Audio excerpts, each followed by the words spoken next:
മജ്ജ്‌മ നികായ 140 ധാതുവിഭംഗ soothe. ധാതുക്കളെ പറ്റിയിട്ടാണ് ഈ soothe. ഞാൻ ഇങ്ങനെ കേട്ടു, ഒരിക്കൽ ഭഗവാൻ മഗധന്മാരുടെ സ്ഥലത്ത് വിഹരിക്കുകയായിരുന്നു. അപ്പോൾ അദ്ദേഹം രാജഗൃഹത്തിൽ എത്തിച്ചേർന്നു. ആ സമയത്ത് അദ്ദേഹം ഭഗവ എന്ന കുടമുണ്ടാക്കുന്ന ഒരു കുംഭാരൻ്റെ അടുത്ത് എത്തി. എന്നിട്ട് അദ്ദേഹത്തോട് ഇങ്ങനെ പറഞ്ഞു, ഭഗവ, താങ്കൾക്ക് വിരോധമില്ലെങ്കിൽ ഒരു രാത്രി ഞാൻ താങ്കളുടെ ജോലിസ്ഥലത്ത് താമസിക്കാൻ ആഗ്രഹിക്കുന്നു. അപ്പോൾ ആ ഭഗവ എന്ന് പറയുന്ന കുംഭാരൻ പറഞ്ഞു, ബന്ദേ, അതിന് യാതൊരു വിരോധവുമില്ല. എന്നാൽ മുൻപ് തന്നെ അവിടെ ഒരു ഭിക്ഷു താമസിക്കുന്നുണ്ട്. അദ്ദേഹം അനുവദിക്കുകയാണെങ്കിൽ താങ്കൾക്ക് എത്ര കാലം വേണമെങ്കിലും താമസിക്കാം. ആ സമയത്ത് പുക്കുസാദി എന്ന് പറയുന്ന ഒരു കുലപുത്രൻ, അദ്ദേഹത്തിന് ഭഗവാനിൽ ശ്രദ്ധയുണ്ടായ കാരണം വീടുപേക്ഷിച്ച് സന്യാസിയായിട്ടിരിക്കുകയായിരുന്നു. ആ ജോലിസ്ഥലത്ത് അദ്ദേഹമാണ് ആദ്യം അവിടെ താമസിക്കാൻ തുടങ്ങിയത്. അപ്പോൾ ഭഗവാൻ ആയുഷ്മാൻ പുക്കുസാദിയുടെ അടുത്ത് പോയി. എന്നിട്ട് ഇങ്ങനെ പറഞ്ഞു, ഭിക്ഷു, താങ്കൾക്ക് വിരോധമില്ലെങ്കിൽ ഒരു രാത്രി ഞാൻ ഈ ജോലിസ്ഥലത്ത് താമസിക്കാൻ ആഗ്രഹിക്കുന്നു. അപ്പോൾ ആയുഷ്മാൻ പുക്കുസാദി പറഞ്ഞു, മിത്ര, ഈ കുംഭാരൻ്റെ ജോലിസ്ഥലം വളരെ വലുതാണ്. താങ്കൾക്ക് എത്ര കാലം വേണമെങ്കിലും ഇവിടെ താമസിക്കാം. അപ്പോൾ ഭഗവാൻ ആ ജോലിസ്ഥലത്ത് പ്രവേശിച്ചു. എന്നിട്ട് പുല്ലുകൊണ്ടുള്ള ഒരു പായ വിരിച്ചു. എന്നിട്ട് ആ പായയിൽ ചമ്രം പടിഞ്ഞിരുന്നു. തൻ്റെ ശരീരം നിവർത്തി നേരെ വെച്ചു. എന്നിട്ട് പരിമുഖം സതിം ഉപട്ടവിത്വ, എന്നിട്ട് തൻ്റെ മുഖത്തിന് ചുറ്റും തൻ്റെ ശ്രദ്ധ വെച്ചു. ഭഗവാൻ രാത്രി മിക്ക സമയത്തും ഇരുന്നു കൊണ്ട് ധ്യാനിച്ചു. അതുപോലെ തന്നെ ആയുഷ്മാൻ പുക്കുസാദിയും ഇരുന്നു കൊണ്ട് രാത്രിയിൽ മിക്ക സമയത്തും ധ്യാനിച്ചു. അപ്പോൾ ഭഗവാന് ഇങ്ങനെ തോന്നി, ഈ കുലപുത്രൻ്റെ സ്വഭാവം മനസ്സിൽ തൃപ്തി ഉണ്ടാക്കുന്നതാണ്. എന്തുകൊണ്ട് ഞാൻ ഇദ്ദേഹത്തെ ചോദ്യം ചെയ്യുന്നില്ല? അപ്പോൾ ഭഗവാൻ പുക്കുസാദിയോട് ചോദിച്ചു, ഭിക്ഷു, ആരെ ഉദ്ദേശിച്ചിട്ടാണ് നിങ്ങൾ സന്യാസിയായത്? താങ്കളുടെ ശാസ്താവാരാണ്? ആരുടെ ധർമ്മത്തെയാണ് താങ്കൾ പിന്തുടരുന്നത്? അപ്പോൾ ആയുഷ്മാൻ പുക്കുസാദി ഇങ്ങനെ പറഞ്ഞു, മിത്രമേ, ശാക്യപുത്രനായിട്ടുള്ള ശ്രമണ ഗൗതമനുണ്ട്. അദ്ദേഹം ശാക്യകുലത്തിൽ നിന്നാണ് പ്രവചിതനായത്. ആ ഭഗവാനെ പറ്റി കല്യാണകരമായിട്ടുള്ള ഇത്തരം ഒരു കീർത്തിശബ്ദം പരന്നിട്ടുണ്ട്. അദ്ദേഹം ഭഗവാനാണ്, അർഹന്തനാണ്, സമ്മാസമ്പുദ്ധനാണ്, വിദ്യയും ആചരണത്തിലും സമ്പന്നനാണ്, ശരിയായിട്ടുള്ള വഴിയിൽ പോയ വ്യക്തിയാണ്, ലോകത്തെ മുഴുവൻ അറിയുന്ന വ്യക്തിയാണ്, പ്രശിക്ഷണം നേടാൻ ആഗ്രഹിക്കുന്നവരെ ശരിയായിട്ട് അഭ്യസിപ്പിക്കുന്ന വ്യക്തിയാണ്, മനുഷ്യന്മാരുടെയും ദേവന്മാരുടെയും ശാസ്താവാണ്, ബുദ്ധനാണ്, ഭഗവാനാണ്. എനിക്ക് ആ ഭഗവാനിൽ ശ്രദ്ധയുണ്ടായതുകൊണ്ടാണ് ഞാൻ സന്യാസിയായത്. ആ ഭഗവാനാണ് എൻ്റെ ശാസ്താവ്. ആ ഭഗവാന്റെ ധർമ്മമാണ് ഞാൻ വിശ്വസിക്കുന്നത്. അപ്പോൾ ഭഗവാൻ പുക്കുസാദിയോട് ചോദിച്ചു, ഭിക്ഷു, ആ ഭഗവാൻ ഇപ്പോൾ എവിടെയാണ് വിഹരിക്കുന്നത്? ആ അർഹന്തൻ സമ്മാസമ്പുദ്ധൻ എവിടെയാണ് വിഹരിക്കുന്നത്? അപ്പോൾ പുക്കുസാദി പറഞ്ഞു, മിത്ര, വടക്ക് ഒരു രാജ്യമുണ്ട്, ശ്രാവസ്തി. ആ നഗരത്തിലാണ് അദ്ദേഹം വിഹരിക്കുന്നത്. ആ സ്ഥലത്താണ് ഭഗവാനായിട്ടുള്ള അർഹന്തനായിട്ടുള്ള സമ്മാസമ്പുദ്ധൻ വിഹരിക്കുന്നത്. പക്ഷേ ഭിക്ഷു, താങ്കൾ ആ ഭഗവാനെ കണ്ടിട്ടുണ്ടോ? താങ്കൾ ആ ഭഗവാനെ കണ്ടു കഴിഞ്ഞാൽ തിരിച്ചറിയുമോ? ഇല്ല മിത്രമേ, ഞാൻ ആ ഭഗവാനെ കണ്ടിട്ടില്ല. കണ്ടാലും എനിക്ക് തിരിച്ചറിയാൻ സാധിക്കില്ല. അപ്പോൾ ഭഗവാന് ഇങ്ങനെ തോന്നി, ഈ കുലപുത്രൻ എന്നിൽ ശ്രദ്ധയുണ്ടായിട്ടാണ് സന്യാസിയായത്. എന്തുകൊണ്ട് ഞാൻ അദ്ദേഹത്തിന് ധർമ്മം പഠിപ്പിച്ചുകൂടാ? അപ്പോൾ ഭഗവാൻ പുക്കുസാദിയോട് ഇങ്ങനെ പറഞ്ഞു, ഭിക്ഷു, ഞാൻ താങ്കൾക്ക് ധർമ്മം ഉപദേശിക്കാം. ശ്രദ്ധയോടുകൂടി മനസ്സർപ്പിച്ച് കേൾക്കുക, ഞാൻ പറയാം. ശരി ബന്ദേ എന്ന് പറഞ്ഞ് ആയുഷ്മാൻ പുക്കുസാദി ഭഗവാന് ഉത്തരം കൊടുത്തു. ഭഗവാൻ ഇപ്രകാരം പറഞ്ഞു, ഭിക്ഷു, ഈ പുരുഷന് 6 ധാതുക്കളുണ്ട്. 6 സ്പർശങ്ങളുടെ ആയതനമുണ്ട്. ആയതനം എന്ന് പറയുമ്പോൾ വാതിൽ. 18 മനോപവിചാര, അതായത് മനസ്സിൻ്റെ ചിന്തകളുണ്ട്. 4 അധിഷ്ഠാനമുണ്ട്, അധിഷ്ഠാനം. അവർ നിൽക്കുന്ന സമയത്ത് അവരുടെ മഞ്ഞസ്സവ, അത് പറയുന്ന സമയത്ത് സങ്കല്പങ്ങൾ, വിചാരങ്ങൾ, അവ ഒന്നും തന്നെ ഒഴുകുന്നില്ല. ആ സങ്കല്പങ്ങൾ ഒഴുകുന്നില്ല എങ്കിൽ ആ ഭിക്ഷു ശാന്തവാനാണ്. പ്രജ്ഞയെ ഒരിക്കലും ഒഴിവാക്കരുത്. സത്യത്തെ രക്ഷിക്കുക, ത്യാഗത്തെ വർദ്ധിപ്പിക്കുക, ശാന്തിക്കായിട്ട് അഭ്യസിക്കുക. ഇതാണ് ധാതുവിഭംഗം എന്ന് പറയുന്ന ഉപദേശം. ഭിക്ഷു, ഈ പുരുഷന് 6 ധാതുക്കളുണ്ട്. അതാണ് ഞാൻ പറഞ്ഞത്. പക്ഷേ എന്തുകൊണ്ടാണ് ഞാനത് പറഞ്ഞത്? ഈ പുരുഷന് 6 ധാതുക്കളുണ്ട് എന്ന്. പദവി ധാതു, അതായത് ഭൂമിയുടെ ധാതു, ആപോധാതു ജലത്തിൻ്റെ ധാതു, തേജോധാതു അഗ്നിയുടെ ധാതു, വായോധാതു വായുവിൻ്റെ ധാതു, ആകാശധാതു വിജ്ഞാനധാതു വിജ്ഞാനത്തിൻ്റെ ധാതു. ഭിക്ഷു, ഈ പുരുഷന് 6 ധാതുക്കളുണ്ട്. അതാണ് ഞാൻ പറഞ്ഞത്. അത് പറയാനുള്ള കാരണം ഇതാണ്. ഭിക്ഷു, ഈ പുരുഷന് 6 സ്പർശത്തിൻ്റെ ആയതനമുണ്ട്. ആയതനം എന്ന് പറഞ്ഞു കഴിഞ്ഞാൽ വാതിൽ എന്നർത്ഥം. അതാണ് ഞാൻ പറഞ്ഞത്.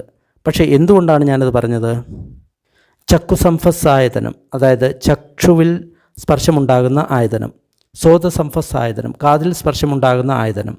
ഗാണസംഫസ്സായതനം, മൂക്കിൽ സ്പർശമുണ്ടാകുന്ന ആയതനം. ജിഹ്വാസംഫസ്സായതനം, നാവിൽ സ്പർശമുണ്ടാകുന്ന ആയതനം. കായസംഫസ്സായതനം, ശരീരത്തിൽ സ്പർശമുണ്ടാകുന്ന ആയതനം. മനോസംഫസ്സായതനം, മനസ്സിൽ സ്പർശമുണ്ടാകുന്ന ആയതനം.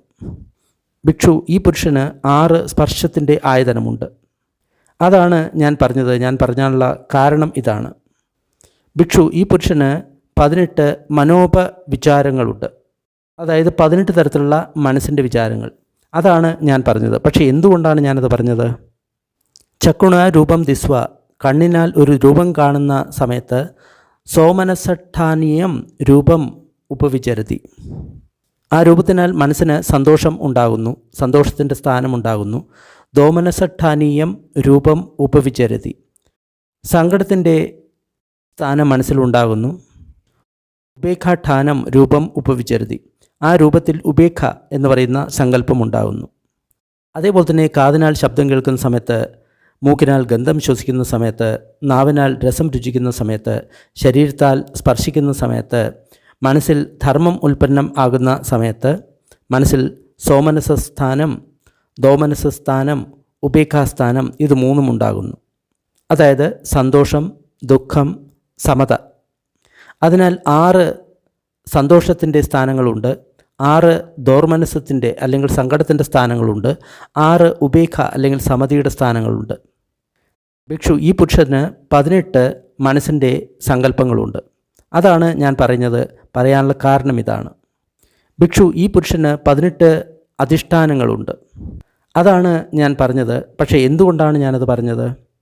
പ്രജ്ഞയുടെ അധിഷ്ഠാനമുണ്ട്, സത്യത്തിൻ്റെ അധിഷ്ഠാനമുണ്ട്, ത്യാഗത്തിൻ്റെ അധിഷ്ഠാനമുണ്ട്, ശാന്തിയുടെ അധിഷ്ഠാനമുണ്ട്. ഭിക്ഷു, ഈ പുരുഷന് 6 അധിഷ്ഠാനങ്ങളുണ്ട്. അതാണ് ഞാൻ പറയാനുള്ള കാരണം ഇതാണ്. പ്രജ്ഞയെ ഉപേക്ഷിക്കരുത്, സത്യത്തെ രക്ഷിക്കണം, ത്യാഗത്തെ വളർത്തണം, ശാന്തിക്ക് വേണ്ടി മാത്രം അഭ്യസിക്കണം. അതാണ് ഞാൻ പറഞ്ഞത്. പക്ഷേ എന്തുകൊണ്ടാണ് ഞാനത് പറഞ്ഞത്? എപ്രകാരമാണ് ഒരു വ്യക്തി പ്രജ്ഞയെ ഉപേക്ഷിക്കാതിരിക്കുന്നത്? ഭിക്ഷു, ഈ 6 ധാതുക്കളുണ്ട്. പൃഥ്വി ധാതു, അതായത് ഭൂമിയുടെ ധാതു, ആപോധാതു ജലധാതു, തേജോധാതു അഗ്നിധാതു, വായോധാതു വായുവിൻ്റെ ധാതു, ആകാശധാതു വിജ്ഞാനധാതു. ഭിക്ഷു, ഈ പൃഥ്വിധാതു എന്ന് പറഞ്ഞു കഴിഞ്ഞാൽ എന്താണ്? പൃഥ്വിധാതു പുറത്തുള്ളതാകാം, അല്ലെങ്കിൽ അകത്തുള്ളതാകാം. അകത്തുള്ള പൃഥ്വിധാതു ഏതൊക്കെയാണ്? അകത്തുള്ള ഖരരൂപമായിട്ടുള്ള കടുത്ത ഏതൊരു കാര്യം ഉള്ളിലുണ്ടോ, ഒരു വ്യക്തിയുടെ ഉള്ളിലുണ്ടോ, അത് ഇതൊക്കെയായിരിക്കാം. തലയിലെ രോമം, ശരീരത്തിലെ രോമം, നഖം, പല്ല്, തൊലി, മാംസം, സ്നായു, അസ്ഥി, അസ്ഥിമജ്ജ, കിഡ്നി, ഹൃദയം, ലിവർ, ഡയഫ്രം, സ്പ്ലീൻ, ലങ്സ്, വൻകുടൽ, ചെറുകുടൽ, ദഹിക്കാത്ത ഭക്ഷണം, മലം. അതുപോലെ തന്നെ ഖരരൂപമായിട്ടുള്ള ഉറച്ച ഏതൊരു കാര്യം നമ്മുടെ അകത്തുണ്ടോ, ഒരു വ്യക്തിയുടെ ഉള്ളിലുണ്ടോ, ഭിക്ഷു, അതിനെയാണ് ഉള്ളിലുള്ള പൃഥ്വിധാതു എന്ന് പറയുന്നത്. ഉള്ളിലുള്ള പൃഥ്വിധാതുവും പുറത്തുള്ള പൃഥ്വിധാതുവും ഒന്ന് തന്നെയാണ്. ഇതിനെ ശരിയായിട്ടുള്ള പ്രജ്ഞയോടുകൂടി ഇങ്ങനെ അറിയണം. നേതം മമ നേസോഹമസ്മി ന മേസോ അത്താതി. ഇത് എൻ്റെ അല്ല, ഞാൻ ഇതല്ല, ഇത് എൻ്റെ അത്ത അല്ല. അത്ത എന്ന് പറയുമ്പോൾ ഞാനെന്ന വ്യക്തി അല്ല. നിങ്ങൾ ഇപ്രകാരം ഇതിനെ ശരിയായിട്ടുള്ള പ്രജ്ഞയോടുകൂടി അറിയുന്ന സമയത്ത് നിങ്ങൾ പൃഥ്വിധാതുവെ ഉപേക്ഷിക്കുന്നു. പൃഥ്വിധാതുവിനോടുള്ള മനസ്സിൻ്റെ ആസക്തിയെ നിങ്ങൾ ഇല്ലാതാക്കുന്നു. ഭിക്ഷു, ആപോധാതു അല്ലെങ്കിൽ ജലധാതു എന്താണ്? ആപോധാതു അല്ലെങ്കിൽ ജലധാതു ഉള്ളിലുള്ളതായിരിക്കാം, അല്ലെങ്കിൽ പുറത്തുള്ളതായിരിക്കാം. ഉള്ളിലുള്ള ആപോധാതു അല്ലെങ്കിൽ ജലധാതു എന്താണ്? ഏതൊന്ന് വെള്ളം പോലെയാണോ, ഒഴുകുന്നതാണോ? ഒഴുകുന്ന ഏതൊരു കാര്യം നമ്മുടെ ഒരു വ്യക്തിയുടെ ഉള്ളിലുണ്ടോ, അതെല്ലാം ആപോധാതു അല്ലെങ്കിൽ ജലധാതുവാണ്. ഉദാഹരണമായിട്ട് പിത്തം, കഫം, ചലം, രക്തം, വിയർപ്പ്, കൊഴുപ്പ്, കണ്ണുനീർ, വസ, തുപ്പൽ, മൂക്കിലെ കഫക്കെട്ട, പ്ലാസ്മ, മൂത്രം. അത് ഏതെല്ലാം വെള്ളം പോലെയാണോ, ഒഴുകുന്നതാണോ, ഏതൊന്ന് നമ്മുടെ ഉള്ളിലുണ്ടോ അതിനെയെല്ലാം ഉള്ളിലുള്ള ജലധാതു എന്ന് പറയുന്നു. ഉള്ളിലുള്ള ജലധാതുവും അതേപോലെ തന്നെ പുറത്തുള്ള ജലധാതുവും ഒന്ന് തന്നെയാണ്. ഇതിനെ ശരിയായിട്ടുള്ള പ്രജ്ഞയോടുകൂടി ഇങ്ങനെ നമ്മൾ മനസ്സിലാക്കണം. ഇത് എൻ്റേതല്ല, ഞാനിതല്ല, ഇത് എൻ്റെ അത്ത അല്ല. നിങ്ങൾ ഇതിനെ ശരിയായിട്ടുള്ള പ്രജ്ഞയോടുകൂടി മനസ്സിലാക്കുന്ന സമയത്ത് നിങ്ങൾ ഈ ആപോധാതുവിനെ നിങ്ങൾ അവഗണിക്കുന്നു, മനസ്സിനെ ഈ ജലധാതുവിൽ നിന്ന് അനാസക്തമാക്കുന്നു. ഭിക്കു, ഈ തേജോധാതു അല്ലെങ്കിൽ അഗ്നിധാതു എന്താണ്? ഈ തേജോധാതു പുറത്തുള്ളതാകാം അല്ലെങ്കിൽ അകത്തുള്ളതാകാം. അകത്തുള്ള തേജോധാതു അല്ലെങ്കിൽ അഗ്നിധാതു ഏതാണ്? ഏതൊന്ന് അഗ്നിയാണോ, ഏതൊന്നിന് ചൂടുണ്ടോ, അങ്ങനെയുള്ള കാര്യങ്ങൾ നമ്മുടെ ഉള്ളിലുണ്ടോ അതെല്ലാം അഗ്നിധാതുവാണ്. ഉദാഹരണമായിട്ട് നമ്മൾക്ക് ചൂട് തരുന്ന കാര്യങ്ങൾ, നമ്മൾക്ക് പ്രായം കൂട്ടുന്ന കാര്യങ്ങൾ, തണുപ്പുണ്ടാകുന്ന സമയത്ത് നമ്മൾക്ക് ചൂട് കൂട്ടുന്ന സാധനങ്ങൾ, നമ്മൾ കഴിക്കുന്ന ഭക്ഷണത്തെയും വെള്ളത്തെയും ശരിയായിട്ടുള്ള രീതിയിൽ ദഹിപ്പിക്കുന്ന സാധനങ്ങൾ. അതുപോലെ ഏതൊന്ന് അഗ്നിയാണോ, ജ്വലിക്കുന്നതാണോ, അങ്ങനെ ഒരു വ്യക്തിയുടെ ഉള്ളിൽ ഉള്ളതെല്ലാം അഗ്നിധാതുവാണ്. ഇതിനെയാണ് അകത്തുള്ള അഗ്നിധാതു എന്ന് പറയുന്നത്. അകത്തുള്ള അഗ്നിധാതുവും പുറത്തുള്ള അഗ്നിധാതുവും ഒരേപോലെ തന്നെയാണ്. അതിനെ ശരിക്ക് പ്രജ്ഞയോടുകൂടി ഇങ്ങനെ മനസ്സിലാക്കണം. ഇത് എൻ്റേതല്ല, ഞാൻ ഇതല്ല, ഇത് എൻ്റെ അത്ത അല്ല.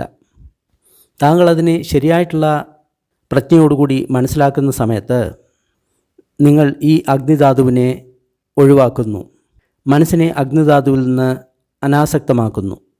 ഭിക്ഷു, വായോധാതു ഏതാണ്? ഈ വായോധാതു എന്ന് പറയുന്നത് അകത്തുള്ളതാകാം, പുറത്തുള്ളതാകാം. അകത്തുള്ള വായോധാതു ഏതാണ്?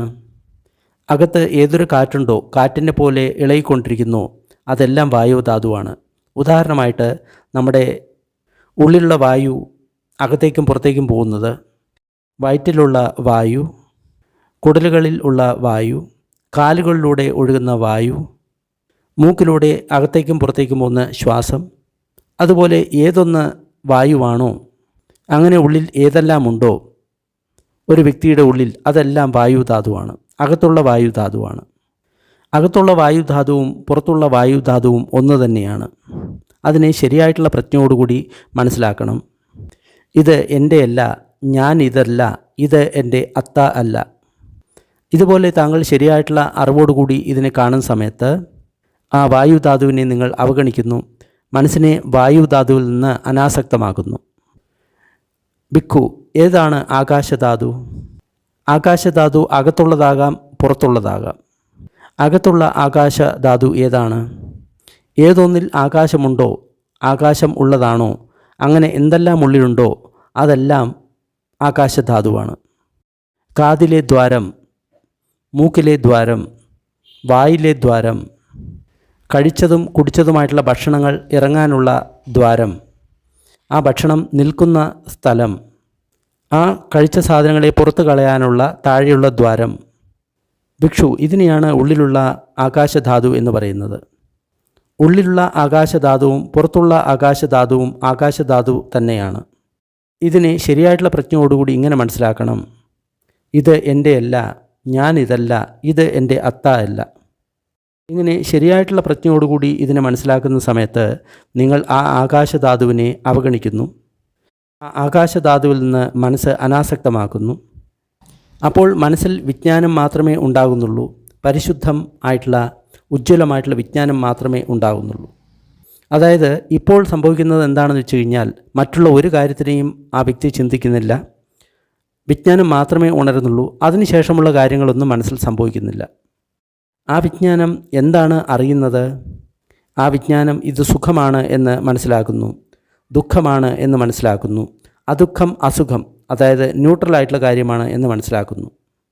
ഭിക്ഷു, സുഖവേദനയുണ്ടാക്കുന്ന കാര്യങ്ങളിൽ സ്പർശമായി കഴിഞ്ഞു കഴിഞ്ഞാൽ അതിനെ ആശ്രയിച്ച് ഉള്ളിൽ സുഖവേദന ഉണ്ടാകുന്നു. സുഖം അനുഭവിക്കുന്ന സമയത്ത് അവർ ഇങ്ങനെ മനസ്സിലാക്കുന്നു, സുഖം എൻ്റെ ഉള്ളിൽ അനുഭവിക്കുന്നു. ഇതിനെ പജാനാതി പ്രജ്ഞാപൂർവം അറിയുന്നു. അവർ ഇങ്ങനെ മനസ്സിലാക്കുന്നു, സുഖവേദനയുള്ള ആ സ്പർശം നിരോധമാകുന്ന സമയത്ത് അതുമൂലം ഉണ്ടായിട്ടുള്ള സുഖവേദനയും നിരോധമാകുന്നു.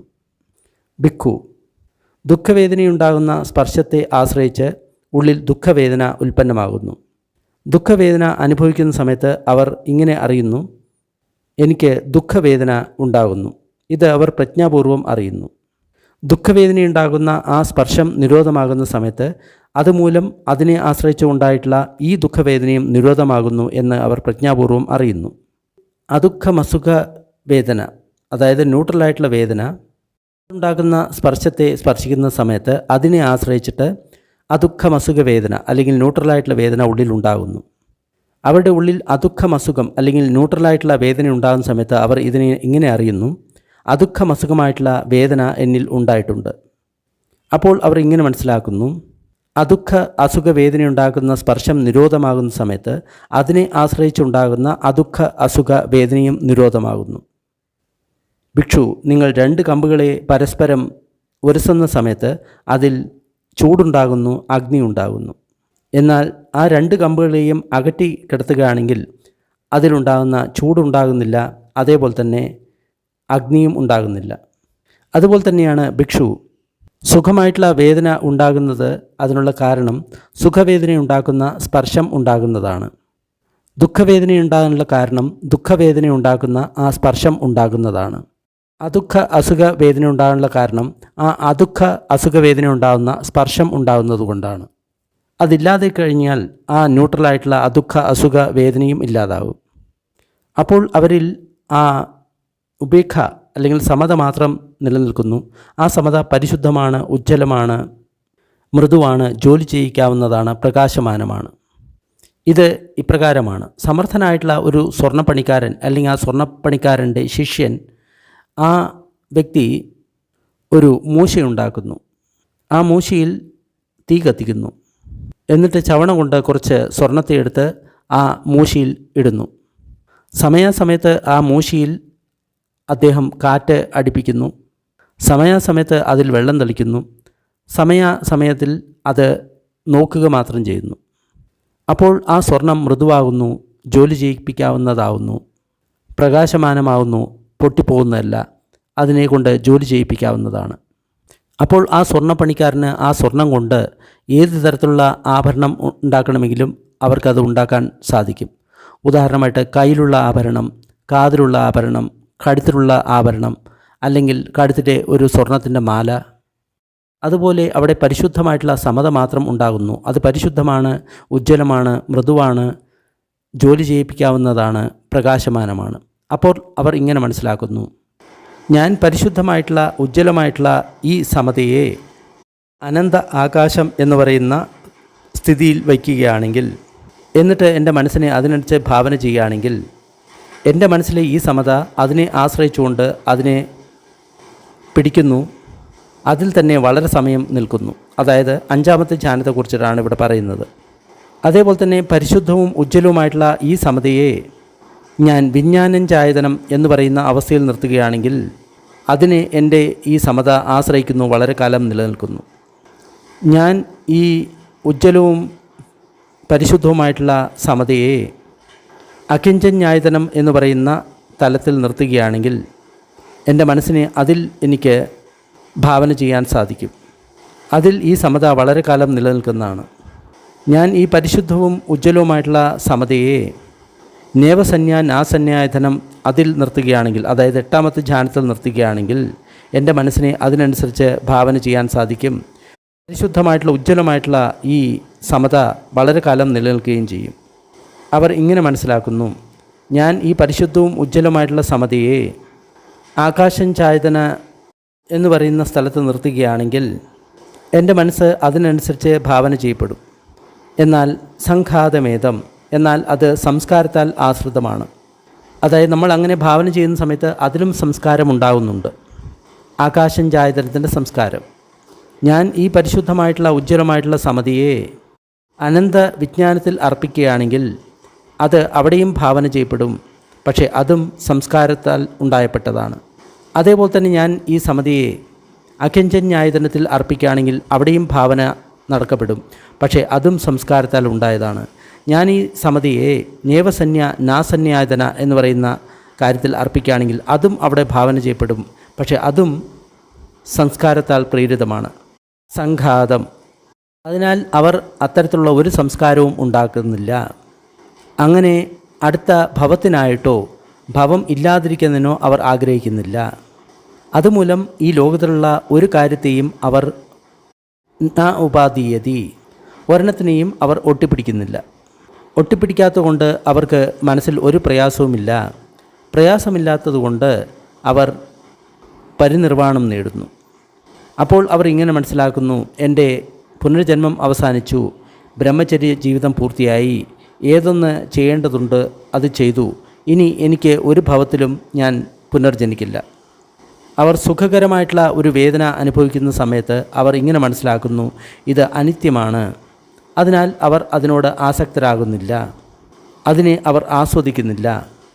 അവർ ദുഃഖകരമായിട്ടുള്ള ഒരു അനുഭവം അനുഭവിക്കുകയാണെങ്കിൽ അത് അനിത്യമാണ് എന്ന് അവർ മനസ്സിലാക്കുന്നു. അവർ അതിനോട് ആസക്തരാകുന്നില്ല, അതിനെ അവർ ആസ്വദിക്കുന്നില്ല. അവർക്ക് ഒരു അദുഃഖ അസുഖമായിട്ടുള്ള ന്യൂട്രലായിട്ടുള്ള വേദന ഉണ്ടാകുകയാണെങ്കിൽ അത് അനിത്യമാണ് എന്ന് മനസ്സിലാക്കുന്നു. അവർ അതിനോട് ആസക്തരാകുന്നില്ല, എന്നിട്ട് അതിൽ അവർ ആസ്വദിക്കുന്നില്ല. അവർക്ക് സുഖകരമായിട്ടുള്ള ഒരു വേദന ഉണ്ടാകുന്ന സമയത്ത് ആസക്തിയില്ലാതെ അവർ അതിനെ അനുഭവിക്കുന്നു.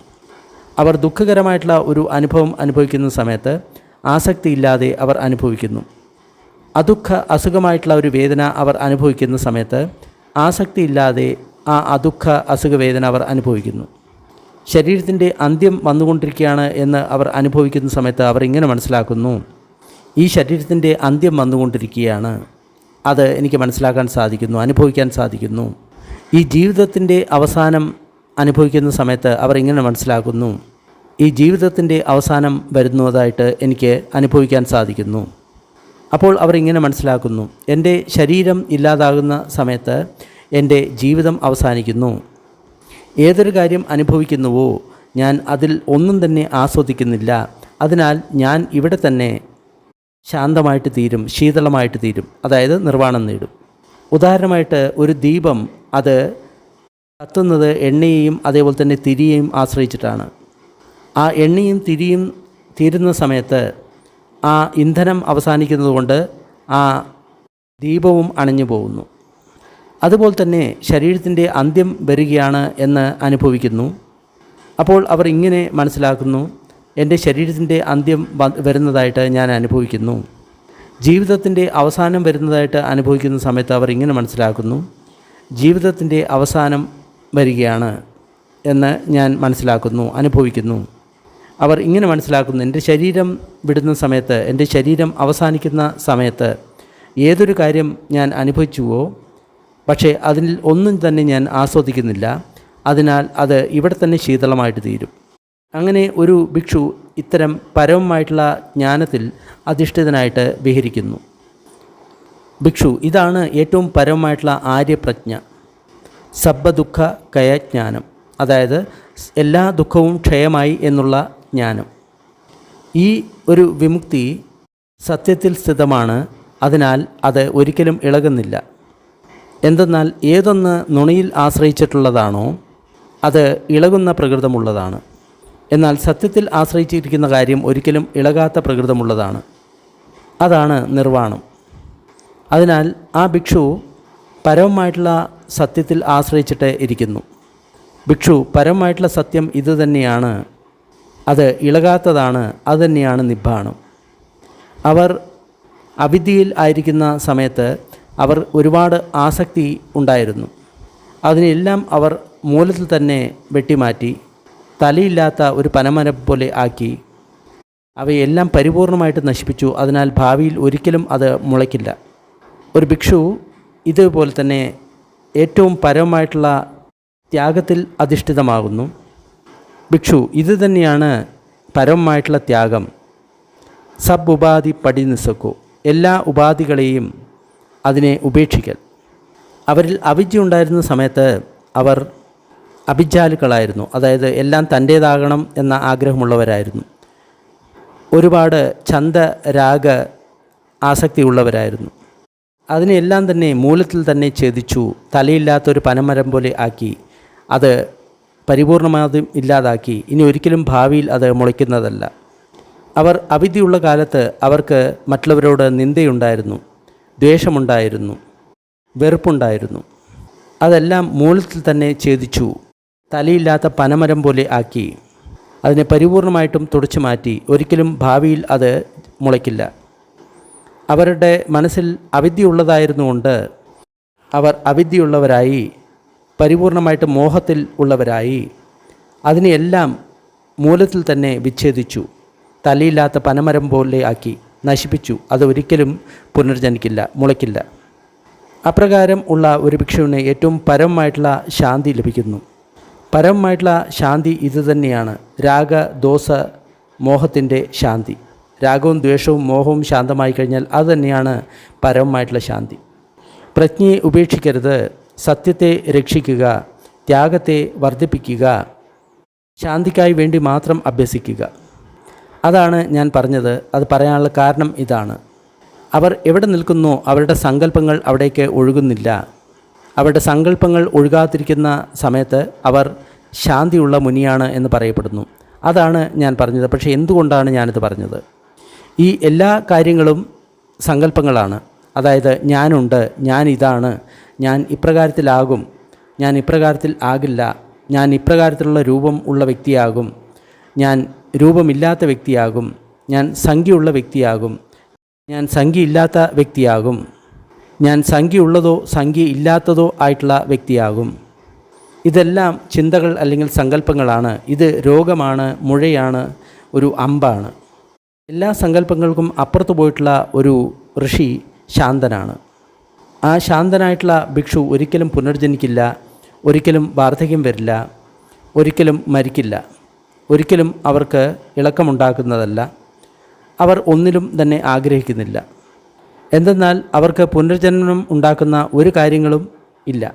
പുനർജന്മം ഇല്ലെങ്കിൽ പിന്നെ അവർക്ക് എങ്ങനെയാണ് വാർദ്ധക്യമുണ്ടാകുന്നത്? വാർദ്ധക്യമില്ലെങ്കിൽ പിന്നെ അവർ എങ്ങനെയാണ് മരിക്കുന്നത്? മരിക്കുന്നില്ല എങ്കിൽ പിന്നെ അവർ എങ്ങനെയാണ് അവർക്ക് ഇളക്കമുണ്ടാകുന്നത്? ഇളക്കമുണ്ടാകുന്നില്ല എങ്കിൽ അവർ എന്തിനെയാണ് ആഗ്രഹിക്കുന്നത്? അവർ എവിടെ നിൽക്കുന്നുവോ അവരുടെ സങ്കല്പങ്ങൾ ഒരിക്കലും ഒഴുകുന്നില്ല. അവരുടെ സങ്കല്പങ്ങൾ എവിടെ ഒഴുകുന്നില്ലയോ അവിടെ ആ മുനി ശാന്തനായിട്ട് തീരുന്നു. ഇതാണ് ഞാൻ പറഞ്ഞത്. ഞാൻ പറയാനുള്ള കാരണം ഇതാണ്. ഭിക്ഷു, താങ്കൾ സംക്ഷിപ്തമായിട്ടുള്ള ഈ 6 ധാതു വിഭംഗത്തിൻ്റെ ഉപദേശത്തെ ഓർക്കുക. അപ്പോൾ ആയുഷ്മാൻ പുക്കുസതി ഇങ്ങനെ ചിന്തിച്ചു, ശാസ്താവ് എൻ്റെ അടുത്ത് വന്നതുപോലെ എനിക്ക് തോന്നുന്നു, സുഗതൻ എൻ്റെ അടുത്ത് വന്നതുപോലെ എനിക്ക് തോന്നുന്നു, സമ്മാസംബുദ്ധനാണ് എൻ്റെ മുന്നിൽ നിൽക്കുന്നത്. അതിനാൽ ആയുഷ്മാൻ പുക്കുസതി സ്വന്തം ആസനത്തിൽ നിന്ന് എഴുന്നേറ്റു. എന്നിട്ട് തൻ്റെ ചീവരം ഒരു തോളിൽ ഒതുക്കി വെച്ചു. എന്നിട്ട് തൻ്റെ ശിരസ് കൊണ്ട് ഭഗവാന്റെ പാദങ്ങളിൽ നമസ്കരിച്ചു. എന്നിട്ടിങ്ങനെ പറഞ്ഞു, ബന്ദേ, ഞാനൊരു തെറ്റ് ചെയ്തു. ഞാൻ മൂർഖനായിരുന്നു, വിവരമില്ലാത്തവനായിരുന്നു, കുശലം ഇല്ലാത്ത വ്യക്തിയായിരുന്നു. അതിനാലാണ് ഞാൻ താങ്കളെ മിത്രം എന്ന് പറഞ്ഞ് വിളിച്ചത്. അതിനാൽ ബന്ദേ, കൃപ ചെയ്തുകൊണ്ട് എൻ്റെ തെറ്റെന്തായാലും അതിന് ക്ഷമിക്കണം. ഞാൻ ഭാവിയിൽ തീർച്ചയായിട്ടും കൂടുതൽ ജാഗ്രതയുള്ള വ്യക്തിയായിരിക്കാം, നിയന്ത്രണമുള്ള വ്യക്തിയായിരിക്കും. അപ്പോൾ ഭഗവാൻ പറഞ്ഞു, തീർച്ചയായും ഭിക്ഷു, നിങ്ങൾ തെറ്റ് ചെയ്തിട്ടുണ്ട്.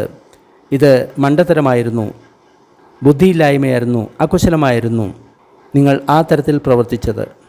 എന്നാൽ താങ്കൾക്ക് താങ്കളുടെ തെറ്റ് മനസ്സിലായി. എന്നിട്ട് അതിനെ തിരുത്താനും താങ്കൾ കഴിഞ്ഞു. അതിനാൽ ക്ഷമായാചനത്തിനെ ഞാൻ സ്വീകരിക്കുന്നു. ആര്യന്മാരുടെ പ്രശിക്ഷണത്തിൽ വളർച്ച എന്ന് പറയുന്നത് സ്വന്തം തെറ്റുകളെ തിരിച്ചറിയലാണ്, എന്നിട്ട് അതിനനുസരിച്ച് പ്രവർത്തിക്കലാണ്. എന്നിട്ട് ഭാവിയിൽ ആ തെറ്റ് ചെയ്യാതിരിക്കാൻ സംയമം ചെയ്യലാണ്. അപ്പോൾ ഭിക്ഷു പുക്കുസാദി ഇങ്ങനെ പറഞ്ഞു, ബന്ദേ, എനിക്ക് ഭഗവാനിൽ നിന്ന് ഉപസമ്പദ ലഭിക്കുമോ? അപ്പോൾ ഭഗവാൻ പറഞ്ഞു, ഭിക്ഷു, താങ്കൾക്ക് ഭിക്ഷാപാത്രവും ചീവരവും ഉണ്ടെങ്കിൽ മാത്രമേ ഞാൻ ഉപസമ്പദ കൊടുക്കുകയുള്ളൂ. അപ്പോൾ പുക്കുസാദി പറഞ്ഞു, ബന്ദേ, എനിക്ക് ചീവരവും ഭിക്ഷാപാത്രവുമില്ല. അപ്പോൾ ഭഗവാൻ പറഞ്ഞു, തഥാഗതൻ ചീവരവും ഭിക്ഷപാത്രവും ഇല്ലാത്ത ഒരു ഭിക്ഷുവിനെ ഉപസമ്പദ കൊടുക്കില്ല. അപ്പോൾ ആയുഷ്മാൻ പുക്കുസാദി ഭഗവാൻ പറഞ്ഞ കാര്യത്തിനോട് യോജിച്ചു, ശരിയെന്ന് സമ്മതിച്ചു. എന്നിട്ട് തൻ്റെ ആസനത്തിൽ നിന്നും എഴുന്നേറ്റതിന് ശേഷം ഭഗവാനെ വലതുവശത്താക്കി പ്രദക്ഷിണം ചെയ്തു. എന്നിട്ട് അവിടെ നിന്ന് പോയി. ആയുഷ്മാൻ പുക്കുസതി ഭിക്ഷാപാത്രത്തിനും ചീവരത്തിനുമായിട്ട് തിരഞ്ഞു നടക്കുന്ന സമയത്ത് അലഞ്ഞു തിരിയുന്ന ഒരു പശു അദ്ദേഹത്തിൻ്റെ ജീവനെടുത്തു.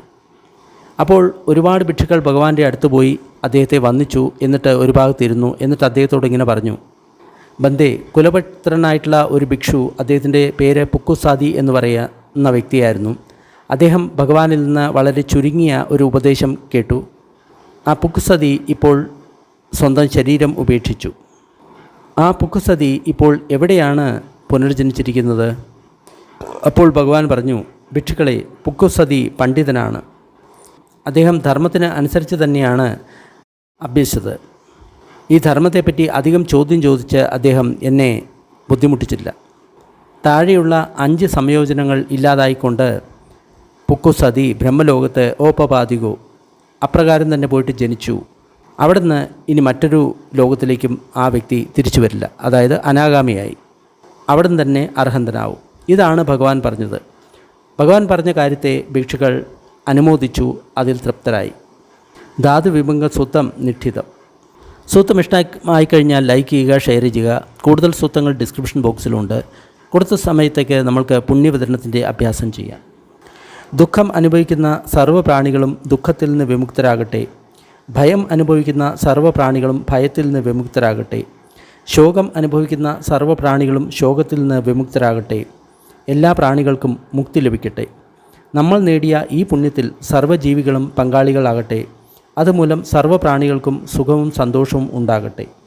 ഭൂമിയിലും ആകാശത്തിലും ഉള്ള സർവ്വപ്രാണികളും അധോലോകത്തെയും മനുഷ്യലോകത്തെയും ദേവലോകത്തെയും രൂപ അരൂപ ബ്രഹ്മലോകത്തിലെയും സർവ്വപ്രാണികളും നമ്മളുടെ ഈ പുണ്യത്തിൽ പങ്കാളികളാകട്ടെ. അതിശക്തിധരായിട്ടുള്ള ദേവന്മാരും ബ്രഹ്മന്മാരും ബുദ്ധശാസനത്തെ സംരക്ഷിക്കട്ടെ. സാധു സാധു സാധു.